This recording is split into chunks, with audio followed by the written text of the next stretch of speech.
आज के इस वीडियो के माध्यम से बात करेंगे सेकंड, थर्ड और फोर्थ ईयर में कैसे एडमिशन होगा।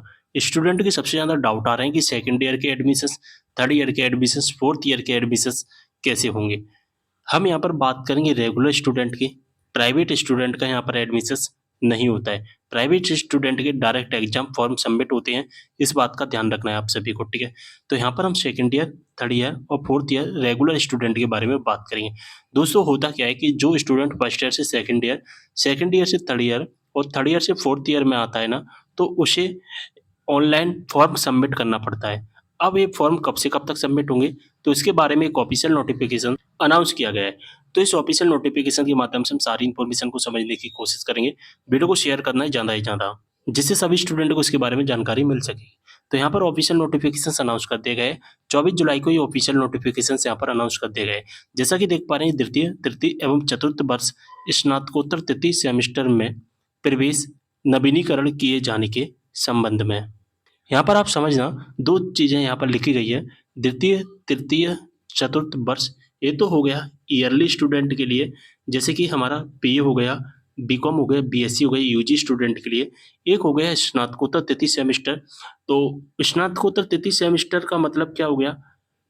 तृतीय सेमेस्टर कब होता है कि जब स्टूडेंट सेकंड ईयर में आ जाएगा, फर्स्ट ईयर को काम कंप्लीट करके जब सेकंड ईयर में आएगा, तभी तो वो थर्ड सेमेस्टर कहलाएगा, है ना। बात समझ में आ गई आपको? चलिए, यहाँ पर अगर हम बात करें, ये नोटिफिकेशन नंबर है, इससे हमें कोई भी मतलब नहीं है। अब दोस्तों यहाँ पर मैं बात बता देना चाहता हूँ कि जब हम सेकंड ईयर, थर्ड ईयर और चतुर्थ फोर्थ ईयर या इस पीजी का थर्ड सेमेस्टर में एडमिशन लेने के लिए जब हम फॉर्म भरते हैं ना, तो उसे ऑफिशियल नोटिफिकेशंस की भाषा में कहते हैं नवीनीकरण। क्या कहते हैं? नवीनीकरण। लेकिन आप अपनी भाषा में शॉर्टकट क्या कहना, आप अपनी भाषा में कहना एडमिशन, जिससे क्या है सभी स्टूडेंटों को समझ में आएगा और यहाँ पर आपके मन में डाउट नहीं रहेगा। तो नवीनीकरण को छोड़ देना टेक्निकल वर्ड। यहाँ पर हम कहेंगे second year, third year, fourth year और तृतीय सेमेस्टर में एडमिशन कैसे होगा। यहाँ पर अगर हम एक एक करके सभी नियमों को देखें, तो यहाँ पर लिखा गया है, सबसे पहला जो पैरा लिखा गया है, यहाँ पर 3 पैरा यहाँ पर लिखे गए हैं, हम एक एक करके पढ़ेंगे सभी को, ठीक है। यहाँ पर लिखा गया है, उपरोक्त विषयांतर्गत एवं संदर्भित पत्र के अनुक्रम में उल्लेखनीय है कि मध्य प्रदेश के शासकीय यानी कि गवर्नमेंट कॉलेज, अनुदान प्राप्त अशासकीय प्राइवेट कॉलेज, निजी अशासकीय महाविद्यालयों में स्नातक तथा स्नातकोत्तर, स्नातक का मतलब हो गया यूजी, जैसे बीए, बीकॉम, बीएससी, बीएलएलबी, स्नातकोत्तर MA, MCom, MSc, LLB, LLM, ये सारे कोर्सेज हो गए। इन कक्षा में प्रवेश के नियम हेतु मार्गदर्शी सिद्धांत जारी किए गए थे। तो यहाँ पर बोला गया है कि यूजी में और पीजी में एडमिशन लेने के लिए कुछ रूल्स जारी किए गए थे। ये रूल्स कहाँ पर जारी किए गए थे, मैं यहाँ पर बता दूं कि जो एक ई प्रवेश वेबसाइट पर ये रूल बुक जारी की गई थी, उस रूल बुक के बिंदु क्रमांक 16 में लिखा गया है कि क्या लिखा गया है, मैं बता दूं कि ऑनलाइन ई प्रवेश पोर्टल के माध्यम से प्रवेश नवीनीकरण का कार्य संबंधित पाठ्यक्रम के परीक्षा परिणाम घोषित होने के 15 दिवस की समय सीमा में पूर्ण किया जाएगा। तो यहाँ पर उसमें लिखा गया था कि जब हमारा रिजल्ट आया था, तो रिजल्ट घोषित होने के 15 दिन के अंदर हमें जो कि नेक्स्ट ईयर में एडमिशन करवाना होगा। लेकिन ये 15 दिवस यहाँ पर लिखा गया है, लेकिन इसकी डेट लगभग 2 महीने तक बढ़ती है, 2 महीने तक।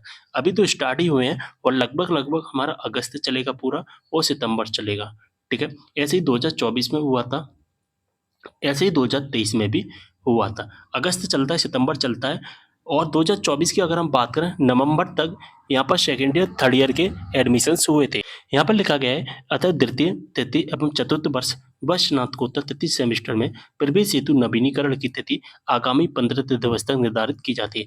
यानी कि अभी फिलहाल जो डेट कितनी निर्धारित की गई है, 15 दिन। हमें 15 दिन के अंदर ही अंदर क्या करना पड़ेगा, अपना सेकेंड ईयर का, थर्ड ईयर का और फोर्थ ईयर का जो एडमिशन है वो कंप्लीट करना पड़ेगा, ठीक है। ये बस इतना ही लिखा गया है नोटिफिकेशंस में, ठीक है। अब बात आती है